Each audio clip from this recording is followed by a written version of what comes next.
D2 chapter 4 exercise 4D question number 5 part G. Question number 5 में हम factorise कर रहे हैं और पार्ट जी में भी हमारे पास 4 टर्म्स है। तो सबसे पहले हम इन दो में से कॉमन लेंगे, फिर हम यहाँ दो से कॉमन लेंगे। तो यहाँ हमारे पास एक तो एक्स स्क्वायर कॉमन है और एक वाई कॉमन है।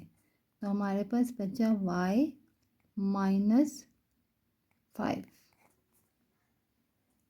और यहाँ पर हमारे पास नेगेटिव साइन हमने लिखी और हमारे पास एक एक्स और वाई स्क्वायर कॉमन है।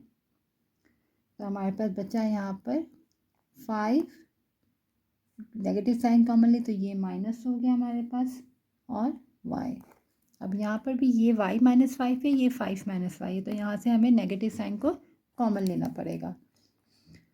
तो X square Y minus 5 minus X Y square, यहाँ से मैंने नेगेटिव साइन कॉमन ली तो ये +5 था, ये -5 हो गया, और ये -5 था तो ये मेरा +5 हो गया।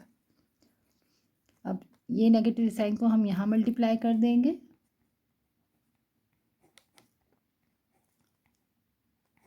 ये आपको समझ में आ गया होगा ना कि हम जब कॉमन लेते हैं तो क्या हो जाता है, नेगेटिव साइन हम अगर कॉमन लेते हैं तो जो चीज़ प्लस होती है वो माइनस हो जाती है और माइनस की प्लस। कैसे, अगर आप चेक करो कि माइनस कॉमन लिया है तो माइनस इंटू माइनस में मल्टीप्लाई होके ये चीज़ प्लस आएगी, और माइनस प्लस माइनस, तो हमने यहाँ से माइनस साइन को कॉमन लिया था।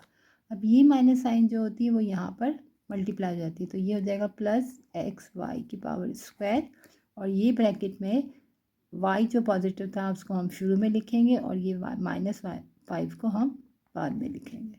अब ये दोनों ब्रैकेट सेम हो गए, तो अब ये दो टर्म में से हमारे पास कॉमन आ गया y-5, और दूसरे ब्रैकेट में यहाँ बचा x² प्लस xy²। अब ये सेकंड ब्रैकेट में से x और y भी कॉमन है तो वो भी हम निकाल लेंगे पहले बाहर। y-5 इन दोनों में कॉमन है x और y, तो ब्रैकेट में क्या बचा, एक x प्लस और एक y। अब ये तीनों चीज़ें मल्टीप्लाई हो रही है तो एक्स वाई को हम स्टार्टिंग में यहाँ लिख देंगे y-5 और x plus Y answer.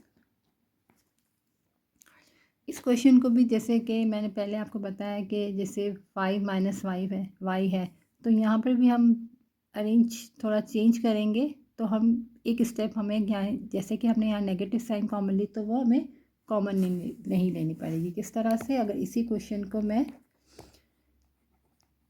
x² minus 5x² minus 5xy² plus xy³ अगर मैं लिखूँ x² माइनस 5x² इन दोनों में से क्या कॉमन ले रही हूँ मैं, x² और y, तो मेरे पास बचा y-5। अब यहाँ पर जो थर्ड टर्म थी ये -5 यहाँ आ रहा है, तो अगर मैं इस वाली टर्म को, थर्ड टर्म को फोर्थ में लिखूँ और फोर्थ वाले को थर्ड की जगह पे मैंने लिखा +xy³ माइनस 5xy²। मैंने इसकी अरेंजमेंट खाली चेंज कर दी, जो थर्ड पे था उसको फोर्थ पे ले गई और जो फोर्थ वाला था उसको थर्ड पे ले आई। इसमें से जो मैंने कॉमन लिया ना, इसको देखते हुए कि ये y-5 है, ठीक है। तो यहाँ से मेरे पास कॉम प्लस की साइन आई और एक x आया और y² आया, तो यहाँ पर एक y बचा और -5। तो यहाँ पर क्या हुआ, दोनों ब्रैकेट सेम आ गए, तो ये वाली चीज़ जो हमें कॉमन लेके एक दो स्टेप ज़्यादा हुए तो वो कम करने पड़ेंगे। अगर आप इसको अरेंज कर सकते हैं तो गुड है, नहीं कर सकते तो आप ये काम भी कर सकते हैं कि डायरेक्ट लाइन में ही कॉमन जो चीज़ आ रही है और बाद में हम माइनस कॉमन ले लें, तो दोनों तरीके सही है। अब क्या होगा ये दो टर्म है तो सबसे पहले y-5 को हमने लिख लिया कॉमन, तो हमारे पास बचा x² y प्लस xy²।